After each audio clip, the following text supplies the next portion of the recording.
O săptămână? Am fost la concert, un concert din care a făcut parte și Eddie White, o știți pe Elena, care a fost la DJ Project. Și n-am putut să mă abțin până nu, după ce a terminat recitalul, până nu m-am dus la ea și am îmbrățișat-o. Dacă nu ești Bravo, frate.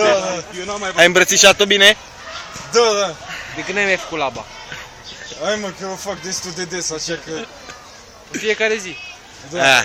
Acum depinde de câte ori pe zi, De câte ori pe zi? Când poți, când ai timp. Când îți mai aduci aminte. Când îmi vine poftă să mă satisfac la pulă, atunci... Stai de cartier, mă, nebunul. Ștefan, mai zici tu ceva? Mai bagă un hip-hop, dar du-l sau de că Mergi pe varianta aici să dai cu 10 lei. Bagă vreun hit al tău, hai! Da, stai așa Hai, să gândește-te mă mai repede. odihnesc și... Potignește-te încet. Dai mă o muie, Lasă-l, nu așa repede. Mai Încolo, hai văgică. că vezi. îi dai sau nu îi dai? Nu știu, cred că da, dar... Păi hai că vezi. Ești ras la pulă? Să te duci să te faci preliminari. Ești ras la pulă? Nu știu, mă, o să mă rat când vine momentul.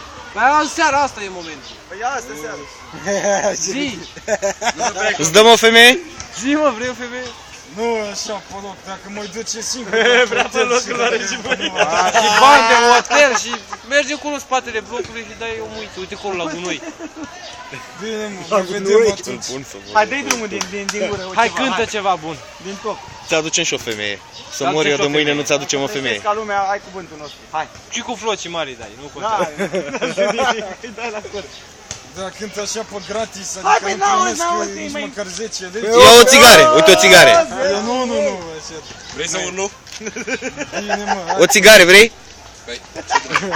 O țigare vrei? Ieșitoare, pe bune. Nu fumezi? Hai mă zi, bagă ceva, pe sistem. Hai mă, Deci aplauze, sistem, bagă, hai. Nu, mai vreți melodia care pe care? Da, Nu, bagă a ceva fost pe mișto sistem. măcare pe care aia prima. Nu?